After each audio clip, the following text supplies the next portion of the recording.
पहला प्रश्न है, छत्तीसगढ़ के किस जिले को सब national certification of TB elimination award 2020 bronze medal से सम्मानित किया गया है? इसका राइट आंसर है ऑप्शन सी, बस्तर जिले को। बता दें कि टीबी रोग में स्वास्थ्य विभाग द्वारा अप्रत्याशित रूप से कमी लाने के चलते बस्तर जिले को सब national certification of TB elimination award 2020 में ब्रॉन्ज मेडल से सम्मानित किया है।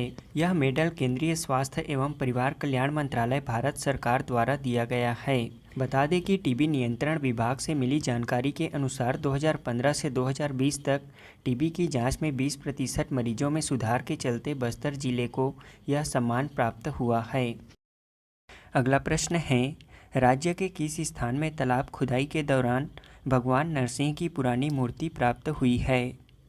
इसका राइट आंसर है ऑप्शन बी, आरंग में। छत्तीसगढ़ के रायपुर जिला आरंग के अंतर्गत कुम्हारी गांव में तालाब खुदाई के दौरान योग मुद्रा में बैठे भगवान नरसिंह की मूर्ति प्राप्त हुई है।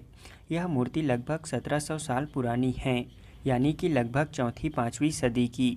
इसे गुरु घासीदास संग्रहालय में देखा जा सकेगा। अगला प्रश्न है, भारत में पहला बुलेट ट्रेन स्टेशन 2024 तक कहाँ बनाया जाएगा? इसका राइट आंसर है ऑप्शन डी, सूरत गुजरात में। भारत में पहला बुलेट ट्रेन स्टेशन 2024 तक सूरत गुजरात में बनाया जाएगा। अगला प्रश्न है, कर्मचारी चयन आयोग एसएससी के नए अध्यक्ष कौन बने हैं? इसका राइट आंसर है ऑप्शन डी, एस किशोर। वरिष्ठ अधिकारी एस किशोर को कर्मचारी चयन आयोग एसएससी के नए अध्यक्ष नियुक्त किया गया है। बता दें कि कर्मचारी चयन आयोग का मुख्यालय नई दिल्ली में स्थित है। इसकी स्थापना सन 1975 में की गई थी। अगला प्रश्न है, भारत का पहला बायोमास आधारित हाइड्रोजन संयंत्र कहाँ स्थापित किया जाएगा? इसका राइट आंसर है ऑप्शन ए, मध्य प्रदेश में। मध्य प्रदेश के खंडवा जिले में भारत का पहला बायोमास आधारित हाइड्रोजन संयंत्र स्थापित किया जाएगा। वर्ल्ड बुक ऑफ रिकॉर्ड्स ने किस भारतीय सुरंग को 10,000 फीट से ऊपर की सबसे लंबी राजमार्ग सुरंग के रूप में मान्यता दी है? इसका राइट आंसर है ऑप्शन सी, अटल सुरंग को। वर्ल्ड बुक ऑफ रिकॉर्ड्स द्वारा अटल टनल को आधिकारिक तौर पर 10,000 फीट से ऊपर दुनिया की सबसे लंबी राजमार्ग सुरंग के रूप में प्रमाणित किया है।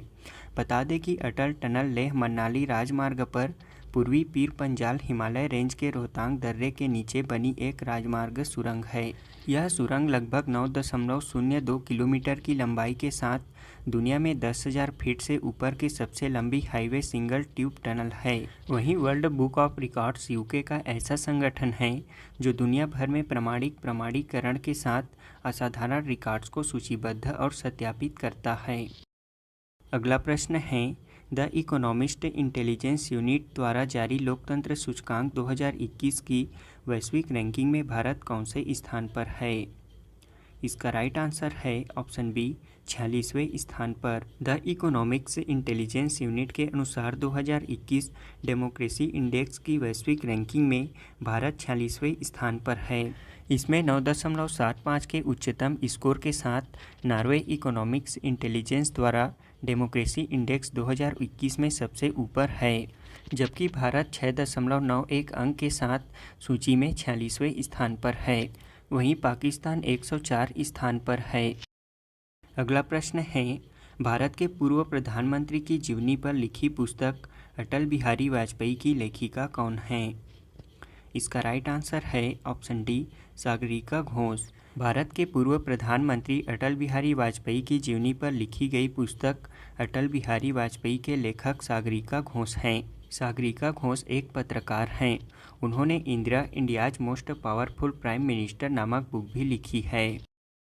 अगला प्रश्न है, राज्य के किस जिले में दुर्लभ प्रजाति के गिद्ध इजिप्शियन वल्चर देखा गया है?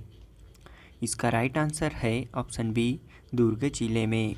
दुर्ग जिले के धमधा ब्लॉक में गिद्धों की विलुप्त प्रजाति इजिप्शियन वल्चर को देखा गया है। यहाँ के तत्कालीन कलेक्टर सर्वेश्वर भूरे ने इस प्रजाति के संरक्षण के लिए वन विभाग और रेवेन्यू विभाग द्वारा वल्चर रेस्टोरेंट के लिए जमीन चिन्हांकित करने के निर्देश दिए हैं। अगला प्रश्न है, रायपुर के हमर अस्पताल के तर्ज पर पूरे प्रदेश में कितने नए हमर अस्पताल खोले जाएंगे? इसका राइट आंसर है ऑप्शन सी 52 नए हमर अस्पताल। रायपुर के हमर अस्पताल के तर्ज पर पूरे प्रदेश में 52 नए हमर अस्पताल खोले जाएंगे और इसके साथ ही 57 हमर लैब भी खोले जाएंगे। इस लैब में 113 तरह के जांच निःशुल्क और आईडी दरों पर सुविधा मिलेगी। इंदिरा गांधी कृषि विश्वविद्यालय के नए कुलपति कौन नियुक्त किए गए हैं? इसका राइट आंसर है option A doctor Girish Chandel. Doctor Girish Chandel को इंदिरा गांधी कृषि विश्वविद्यालय का नया कुलपति नियुक्त किया गया है। बता दें कि डॉक्टर गिरीश चंदेल को अमेरिका की प्रतिष्ठित बोरलॉग फिलोसॉफी और अंतर्राष्ट्रीय राइस रिसर्च इंस्टीट्यूट फिलीपींस की भी डॉक्टरेट की उपाधि दी जा चुकी है। अगला प्रश्न है, राज्य में फोर्टिफाइड चावल वितरण हेतु 10 आकांक्षी जिलों के साथ कौन से 2 हाई बर्डन जिले शामिल हैं? इसका राइट आंसर है ऑप्शन डी कबीरधाम और रायगढ़ जिला। छत्तीसगढ़ में फोर्टिफाइड चावल का वितरण 10 आकांक्षी जिलों के साथ 2 हाई बर्डन जिलों को शामिल किया गया है। इसमें 10 आकांक्षी जिलों के साथ साथ रायगढ़ और कबीरधाम जिला भी शामिल है। राज्य के 10 आकांक्षी जिले हैं कोरबा, राजनांदगांव, महासमुंद, कांकेर, नारायणपुर, दंतेवाड़ा, बीजापुर, बस्तर, कोंडागांव और सुकमा जिला। अगला प्रश्न है, वैश्विक उद्यमिता मॉनिटर 2021-22 की वैश्विक रिपोर्ट के अनुसार व्यवसाय शुरू करने में आसानी के मामले में भारत किस स्थान पर रहा है? इसका राइट आंसर है ऑप्शन सी चौथे स्थान पर। वैश्विक उद्यमिता मॉनिटर 2021-22 की वैश्विक रिपोर्ट के अनुसार व्यवसाय शुरू करने में आसानी के मामले में भारत चौथे स्थान पर है। इसमें सऊदी अरब सबसे ऊपर और उसके बाद नीदरलैंड और तीसरे स्थान पर स्वीडन है, जबकि भारत चौथे स्थान पर है। अगला प्रश्न है, भारतीय टेबल टेनिस महासंघ की नई अध्यक्ष कौन बनी है? इसका राइट आंसर है ऑप्शन ए गीता मित्तल। भारतीय टेबल टेनिस महासंघ की नई अध्यक्ष गीता मित्तल बनी हैं। गीता मित्तल जम्मू कश्मीर उच्च न्यायालय की पूर्व मुख्य न्यायाधीश थीं। हमारा अगला प्रश्न है, प्राकृतिक खेती को बढ़ावा देने के लिए जीवा कार्यक्रम को किस बैंक ने शुरू किया है? इसका राइट आंसर है ऑप्शन बी नाबार्ड ने। राष्ट्रीय कृषि और ग्रामीण विकास बैंक नाबार्ड ने प्राकृतिक खेती को बढ़ावा देने के लिए जीवा कार्यक्रम की शुरुआत की है। इसका उद्देश्य कृषि पारिस्थितिकी सिद्धांतों को प्रभावी ढंग से लागू करने के लिए दीर्घकालिक स्थिरता और पहले से मौजूद सामाजिक और प्राकृतिक पूंजी को कुशल खेती की ओर बदलना है। जीवा एक कृषि पारिस्थितिकी आधारित कार्यक्रम है जो कि नाबार्ड के वाटरशेड कार्यक्रम के तहत कई परियोजनाओं का एक सम्मेलन है और इसमें 11 राज्यों को लागू किया गया है। बता दें कि नाबार्ड की स्थापना सन 1982 में की गई थी। इसका मुख्यालय मुंबई में स्थित है। केंद्रीय माध्यमिक शिक्षा बोर्ड के नए अध्यक्ष कौन बने हैं? इसका राइट आंसर है निधि छिब्बर। केंद्रीय माध्यमिक शिक्षा बोर्ड सीबीएसई के नए अध्यक्ष निधि छिब्बर को बनाया गया है। उन्होंने विनीत जोशी का स्थान लिया है। इसकी स्थापना सन 1962 में की गई थी। अगला प्रश्न है, वर्तमान में छत्तीसगढ़ के कितने जिला अस्पतालों में राष्ट्रीय स्वास्थ्य मिशन के अंतर्गत राष्ट्रीय निःशुल्क डायलिसिस कार्यक्रम चलाया जा रहा है? इसका राइट आंसर है ऑप्शन सी 8 जिला अस्पतालों में। छत्तीसगढ़ में वर्तमान में राष्ट्रीय स्वास्थ्य मिशन के अंतर्गत राष्ट्रीय निःशुल्क डायलिसिस कार्यक्रम के तहत राज्य के 8 जिला अस्पतालों में जीवन धारा नाम से निःशुल्क डायलिसिस की सुविधा प्रदान की जा रही है। ये 8 जिला अस्पताल हैं दुर्ग, कांकेर, कोरबा, बिलासपुर, जशपुर, सरगुजा, महासमुंद और बीजापुर जिला अस्पताल। इन जिला अस्पतालों में कुल 36 डायलिसिस मशीनों की स्थापना की गई है। अगला प्रश्न है, प्रदेश का कौन सा अस्पताल टीएनबी कोर्स के लिए मान्यता हासिल करने वाला छत्तीसगढ़ का पहला संस्थान बना है? इसका राइट आंसर है ऑप्शन सी दुर्ग जिला अस्पताल। प्रदेश का दुर्ग जिला अस्पताल doctorate of national board DNB course के लिए मान्यता हासिल करने वाला छत्तीसगढ़ का पहला संस्थान बन गया है। डीएनबी द्वारा दुर्ग जिला अस्पताल को ईएनटी, नाक कान गला और पीडियाट्रिक शिशु रोग के लिए डीएनबी कोर्स की मान्यता प्रदान की गई है। अगला प्रश्न है, भारतीय रेलवे द्वारा देश की सबसे बड़ी कुश्ती अकादमी कहाँ स्थापित की जाएगी? इसका राइट आंसर है ऑप्शन बी दिल्ली में। रेल मंत्रालय ने भारतीय रेलवे किशनगंज दिल्ली में एक अत्याधुनिक कुश्ती अकादमी स्थापित करने की मंजूरी दी है। यह भारत की सबसे बड़ी कुश्ती अकादमी होगी। देश में कुश्ती के खेल को बढ़ावा देने के लिए उन्नत प्रशिक्षण सुविधाओं से इसे लैस किया जाएगा। इस परियोजना की स्थापना 30.76 करोड़ रुपए की अनुमानित लागत से की जाएगी। अगला प्रश्न है, 2022 में जूनियर नंबर 1 वाली पहली भारतीय महिला बैडमिंटन खिलाड़ी कौन बनी है? इसका राइट आंसर है ऑप्शन सी, तस्नीम मीर। 2022 में तस्नीम मीर जूनियर नंबर 1 वाली पहली भारतीय महिला बैडमिंटन खिलाड़ी बन गई हैं। वह गुजरात की रहने वाली हैं। BWF जूनियर रैंकिंग के अंडर 19 गर्ल्स सिंगल कैटेगरी में शीर्ष स्थान हासिल करने वाली वह पहली भारतीय महिला बन गई हैं। फरवरी 2022 में छत्तीसगढ़ में पहली नारकोटिक्स सेल का गठन किया गया है। इसके तहत किस जिला पुलिस की एक स्पेशल टीम बनाई गई है? इसका राइट आंसर है ऑप्शन सी, रायपुर पुलिस। बता दें कि छत्तीसगढ़ में पहली बार नारकोटिक्स सेल का गठन किया गया है। इसके तहत रायपुर पुलिस की एक स्पेशल टीम बनाई गई है। यह टीम नशे के अवैध धंधों के खिलाफ कार्य करेगी और साथ ही तस्करी, अवैध तरीके से नशीले टैबलेट, गांजा, चरस, ड्रग्स, हेरोइन जैसे केस पर यह टीम कार्य करेगी। अगला प्रश्न है, राष्ट्रीय स्तर पर रायपुर के अलावा भारत के किस स्थान में बस्तर कैफ़े प्रारंभ किया जाएगा? इसका राइट आंसर है ऑप्शन बी, नई दिल्ली में। बता दें कि छत्तीसगढ़ में रायपुर के अलावा राष्ट्रीय स्तर पर नई दिल्ली में बस्तर कैफ़े प्रारंभ किया जाएगा। छत्तीसगढ़ टी कॉफ़ी बोर्ड की बैठक में बस्तर और सरगुजा संभाग में चाय और कॉफ़ी की खेती के रकबे को विस्तार करने तथा बस्तर में उत्पादित कॉफ़ी की मार्केटिंग के लिए प्राइवेट कंपनियों से MOU किया गया है। इसके तहत बस्तर में उत्पादित कॉफ़ी के विक्रय सह मार्केटिंग के लिए रायपुर एवं नई दिल्ली में बस्तर कैफ़े प्रारंभ किया जाएगा। अगला प्रश्न है, राष्ट्रीय सीनियर वॉलीबॉल चैंपियनशिप 2021-22 में पुरुष वर्ग का खिताब किसने जीता है? इसका राइट आंसर है ऑप्शन सी, हरियाणा ने। सीनियर नेशनल वॉलीबॉल चैंपियनशिप 2021-22 में हरियाणा की टीम ने भारतीय रेलवे को 3-0 से हराकर पुरुष खिताब अपने नाम किया है। वहीं महिला वर्ग में केरल की टीम ने भारतीय रेलवे को हराकर यह ट्रॉफी जीती है।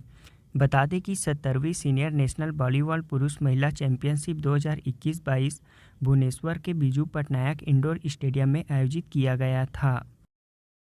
अगला प्रश्न है, भारत के पहले राष्ट्रीय समुद्री सुरक्षा समन्वयक कौन बने हैं? इसका राइट आंसर है ऑप्शन बी, जी अशोक कुमार। सेवानिवृत्त vice admiral G Ashok Kumar को भारत सरकार द्वारा भारत का पहला राष्ट्रीय समुद्री सुरक्षा समन्वयक नियुक्त किया गया है। भारत सरकार ने सुरक्षा पर विश्वसनीयता सुनिश्चित करने और देश की समुद्री सुरक्षा को मजबूत करने के उद्देश्य के लिए यह निर्णायक कदम उठाया गया है। अगला प्रश्न है, भारतीय रिजर्व बैंक के केंद्रीय बोर्ड के नए निदेशक कौन बने हैं? इसका राइट आंसर है ऑप्शन ए, संजय मल्होत्रा। केंद्र सरकार ने संजय मल्होत्रा को फरवरी 2022 में भारतीय रिजर्व बैंक के केंद्रीय बोर्ड में निदेशक के रूप में नामित किया है। वे राजस्थान कैडर के 1990 बैच के IAS अधिकारी REC लिमिटेड के अध्यक्ष और प्रबंध निदेशक के रूप में कार्यरत थे। आर्थिक विकास संस्थान के नए निदेशक कौन बने हैं? इसका राइट आंसर है ऑप्शन सी, चेतन घाटे। चेतन घाटे को आर्थिक विकास संस्थान का नया निदेशक बनाया गया है। उन्होंने अजित मिश्रा का स्थान लिया है। अगला प्रश्न है, एशिया के सबसे बड़े बायो CNG प्लांट का उद्घाटन कहां पर किया गया है? इसका राइट आंसर है ऑप्शन ए, इंदौर में। प्रधानमंत्री नरेंद्र मोदी द्वारा एशिया के सबसे बड़े बायो CNG प्लांट का उद्घाटन मध्य प्रदेश के इंदौर में किया गया है। यह प्लांट पूरे एशिया महाद्वीप में ऑर्गेनिक वेस्ट से बायोगैस बनाने वाला सबसे बड़ा और देश का पहला प्लांट है। इस प्लांट से प्रतिदिन 17,500 किलोग्राम बायोगैस बनाई जाती है। इसके साथ ही 100 टन उच्च गुणवत्ता वाली खाद भी इससे तैयार की जाती है। अगला प्रश्न है, भारत के एकीकृत भुगतान इंटरफेस को अपनाने वाला विश्व का पहला देश कौन बना है? इसका राइट आंसर है ऑप्शन डी, नेपाल। नेपाल भारत के एकीकृत भुगतान इंटरफेस यूपीआई को अपनाने वाला विश्व का पहला देश बन गया है। एकीकृत भुगतान इंटरफेस से नेपाल की डिजिटल इकोनॉमी को मजबूत करने में उल्लेखनीय मदद मिलेगी। बता दें कि यूपीआई सिस्टम तत्काल भुगतान सेवा पर कार्य करता है। यह सर्विस नेट बैंकिंग के लिए काम करती है। अगला प्रश्न है, छत्तीसगढ़ में एशियन वाटर बर्ड सेंसस कार्यक्रम कहाँ आयोजित किया गया था? इसका राइट आंसर है ऑप्शन बी, कोपरा जलाशय में। फरवरी 2022 में एशियन वाटर बर्ड सेंसस का कार्यक्रम बिलासपुर के कोपरा जलाशय में आयोजित किया गया था। बता दें कि यहाँ इस क्षेत्र में 115 वाटर बर्ड की प्रजातियाँ देखने को मिलती है। एशियन वाटर बर्ड गणना कार्यक्रम राष्ट्रीय स्तर पर पूरे देश में आयोजित किया गया था, जो कि 16 फरवरी से 17 फरवरी 2022 तक आयोजित किया गया। अगला प्रश्न है, सिरपुर महोत्सव 2022 का आयोजन कब से कब तक किया गया था? इसका राइट आंसर है ऑप्शन सी, 16 फरवरी से 17 फरवरी तक। सिरपुर महोत्सव 2022 का आयोजन महासमुंद जिले के सिरपुर में 16 फरवरी से 17 फरवरी 2022 तक आयोजित किया गया था। इस प्रसिद्ध मेला महोत्सव का शुभारंभ मुख्य अतिथि प्रदेश के पर्यटन एवं संस्कृति, खाद्य नागरिक आपूर्ति एवं उपभोक्ता संरक्षण मंत्री अमरजीत भगत द्वारा किया गया था। छत्तीसगढ़ में वर्तमान में कुल कितने परिवारों को राशन कार्ड जारी किया जा चुका है? इसका राइट आंसर है ऑप्शन बी, 69.50 लाख परिवारों को। वर्तमान में छत्तीसगढ़ में कुल 69.50 लाख परिवारों को राशन कार्ड जारी किया जा चुका है। अगला प्रश्न है, फरवरी 2022 तक मनरेगा में काम मांगने वाले राज्यों में छत्तीसगढ़ देश में कौन से स्थान पर है? इसका राइट आंसर है ऑप्शन ए, 5वें स्थान पर। केंद्रीय ग्रामीण विकास मंत्रालय के आंकड़ों के अनुसार काम मांगने वाले राज्यों में छत्तीसगढ़ 5वें स्थान पर है। अगला प्रश्न है, बीजिंग शीतकालीन ओलंपिक 2022 की पदक तालिका में कौन सा देश शीर्ष स्थान पर है? इसका राइट आंसर है ऑप्शन सी, नॉर्वे। बीजिंग शीतकालीन ओलंपिक 2022 की पदक तालिका में 37 पदकों के साथ नॉर्वे प्रथम स्थान पर है। इसमें 27 पदकों के साथ दूसरे स्थान पर जर्मनी और 15 पदकों के साथ तीसरे स्थान पर चीन हैं। अगला प्रश्न है, दादा साहेब फाल्के अंतर्राष्ट्रीय फिल्म महोत्सव पुरस्कार 2022 में film of the year award से किसे सम्मानित किया गया है? इसका राइट आंसर है option D, Pushpa the rise को। दादा साहेब फाल्के अंतर्राष्ट्रीय फिल्म महोत्सव पुरस्कार 2022 में film of the year award से पुष्पा द राइज फिल्म को सम्मानित किया गया है। वहीं सर्वश्रेष्ठ फिल्म का पुरस्कार शेरशाह को, सर्वश्रेष्ठ अभिनेता का पुरस्कार रणवीर सिंह को और सर्वश्रेष्ठ अभिनेत्री का पुरस्कार मिमी के लिए कृति सेनन को दिया गया है। अगला प्रश्न है, 40 साल के इतिहास में कौन सा देश पहली बार ओलंपिक समिति सत्र 2023 की मेज़बानी करेगा? इसका राइट आंसर है ऑप्शन सी, भारत। बता दें कि अंतर्राष्ट्रीय ओलंपिक समिति ने अगले साल मुंबई में आईओसी की मेज़बानी का अधिकार भारत को सौंपा है। 40 साल बाद यह मौका आया है जब भारत को इसकी मेज़बानी सौंपी गई है। भारत सन 1983 के बाद पहली बार सत्र की मेज़बानी करेगा। इस सत्र का आयोजन नए और आधुनिक जियो विश्व कन्वेंशन सेंटर में होगा।